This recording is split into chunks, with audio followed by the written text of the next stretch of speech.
Hello my dear friends, you're on the Military Summary channel. In this short video we're going to discuss the most important events that took place during the previous night of the local time. The most important updates are coming from Donetsk direction. Today we have a lot of new geolocations, new footages, so let's start. To summarize the entire situation of Avdiivka, currently we know that there are three tactical directions, three tactical areas of Russian offensive operation or Avdiivka news operation. The first one is located in the vicinity of Vodiane and Opitne. This is the main area of Russian concentration forces on the south, and using this territory the Russians are trying to advance and to develop their offensive operation in the direction of Spirne. But when talking about this area, the Russians have some problems, and the most important problems are the minefields in this area. So the Russians try to solve this issue using different types of different approaches. They try to use distance demining weapon, distance demining equipment. The Russians were using the tanks with demining equipment, but those actions didn't help the Russians to, let's say, bypass this territory. And recently the Russians have started using the let's say the kamikaze machines, completely fully loaded with explosions.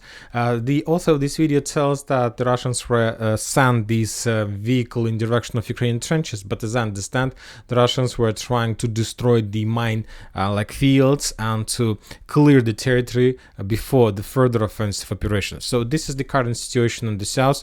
From one side we see that the Russians do have possibilities to attack even with kamikaze machines, but from the other side we see that the Russians are out of timing when talking about Severne direction.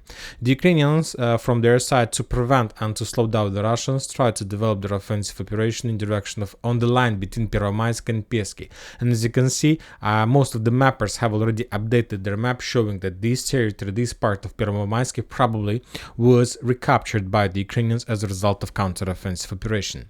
The second tactical area of Russian forces, of Russian armed forces, is located in the vicinity of Gorlovka, and using this foothold the Russians are trying to develop their offensive operation in three directions. The first direction is Stepova, and currently there are very heavy clashes inside the village. The second direction is the northern direction, to develop the Russian progress somewhere the line between the Acheretina and Novokalinovo, and according to some sources the Russians managed to advance during the previous 24 hours in this direction as well, and the Russians managed to even answer the southern outskirt of the village Novokalinovo, but yet we haven't received even a single geolocated confirmation.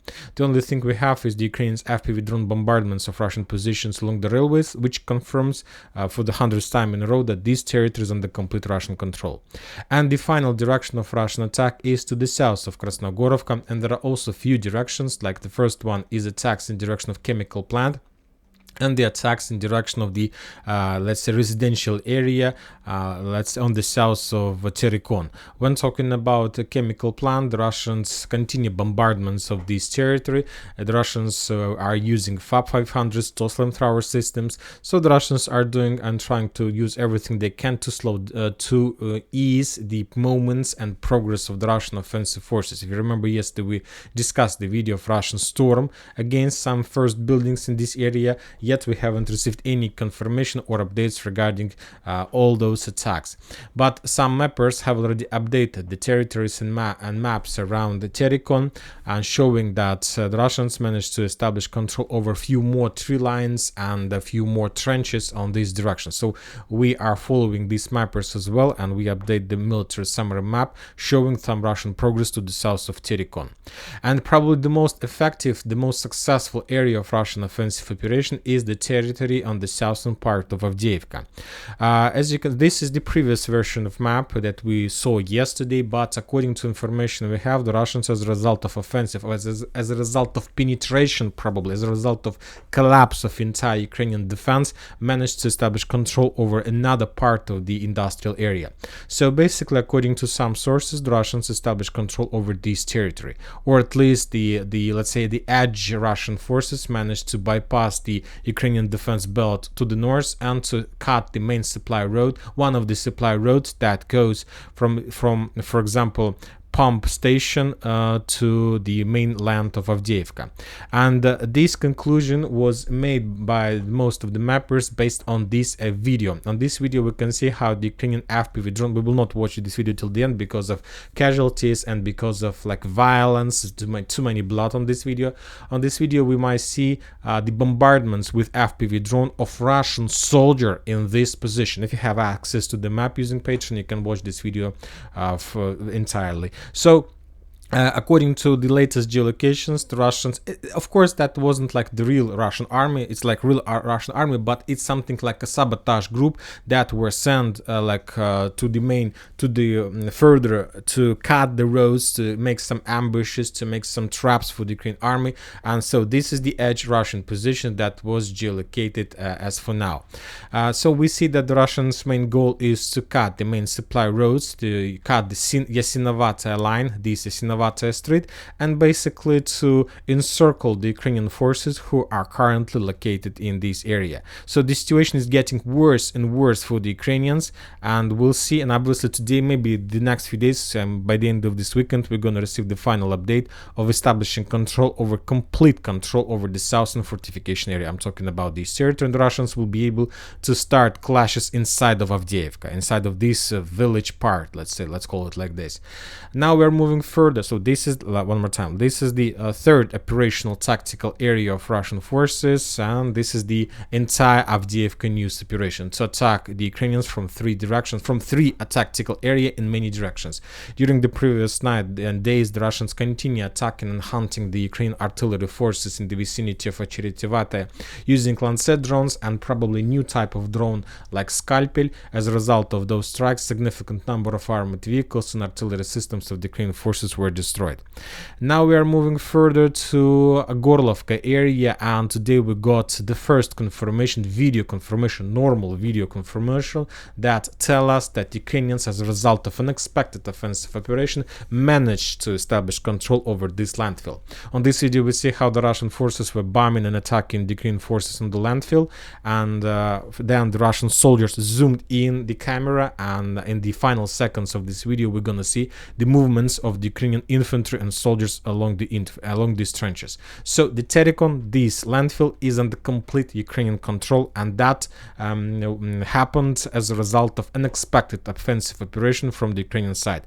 And when talking about the same Avdiivka news operation, this is the Ukrainian tactical area of concentration forces, and the main purpose of all these attacks in direction of Gorlovka to force the Russians to send some reinforcements, some reserves from Krasnogorovka. Let's add some animations to send some reinforcements in this direction, and basically to collapse at least the northern Russian progress. So this is the attempts of Ukrainian side. So the Ukrainians have at least for now two operational areas: Gorlovka, the first one, and Pervomayska is the second one. So this well-known operational areas where the Ukrainians try to use to break the Russian news Avdiivka operation.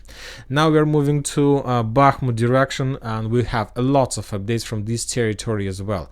According to the information we have, the Russians continue, after a very small operational post, the Russians continue advancing in the square between Berkhovka, Yagidne, Khromova, Bogdanovka, and as a result of recent attacks, the Russians managed to maintain the gray zone and basically to establish control over the trenches that located in this area, and to get as close as possible to the villages like Khromova and Bogdanovka.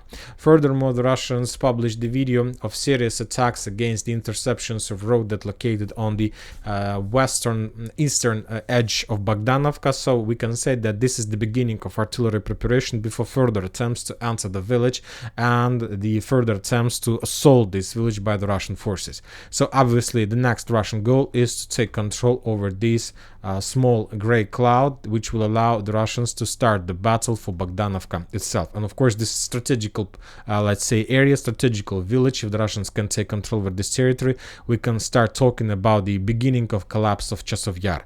When talking about Klishchiivka area, we have the Russian bombardments of the village without any progress on the ground, and the Ukrainians from their side published the video how they managed to discover and to destroy destroy the Russian tank. If, as you know, those days, the Russians were trying to return control over the lost positions along the railways on the Russian side of the railways.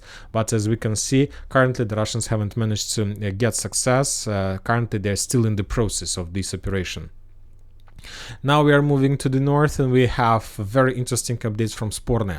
The Russians launch assault operation of the village. They published 1 minute's video. There are like a lot of scenes of offensive operation.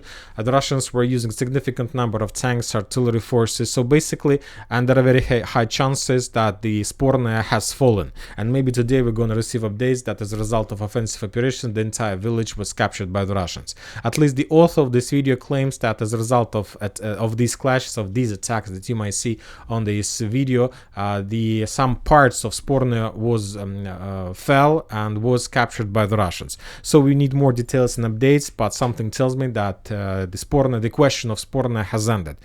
So we'll see what is going to be next. One more time, as a result of offensive operation, according to some Russian sources, the Russians attacked from the south, bypassed the fields and entered this industrial area or these small farms, and probably the Russians, as a result of attack, managed to establish control over these territories. For now, we need more geolocations to change the map, but as you can see, we have some movements and progress in this area as well.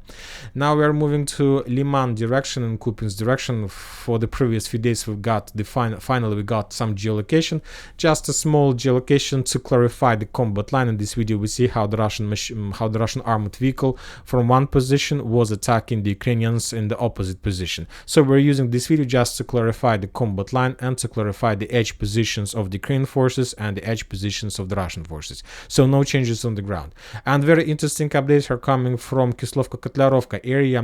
Yesterday we got some updates in the evening that the Russians managed to get as close as possible to Kislovka and basically to get the positions along the railways on the Russian side, let's say, of the railways.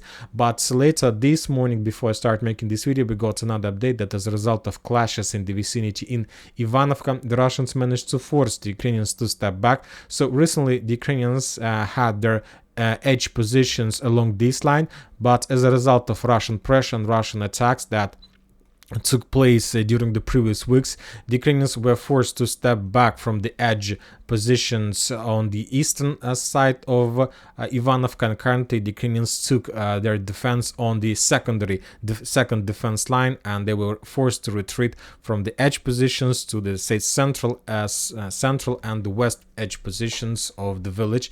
And so currently most of the Ivanovka, most of the Ivanovka is in the gray zone. So as you can see, the Russians are advancing all over the combat line. The situation is critical for the Ukrainians. The Western countries adopted the law, and the United States adopted the law without helping military help to Ukraine. Obviously, the Ukrainians still have possibilities to achieve 2 more military aids in November and in December, but this is going to be just like bullets, maybe some 155 military rounds for artillery systems, but nothing special, nothing so important. And obviously, there are going to be no armored vehicles in upcoming packages. And that's it for this short video. Military Summary channel reminds you, condemn any violence in the world. Thank you for your watching. Subscribe to my channel, put your likes to my Patreon, and have a good day. Bye bye.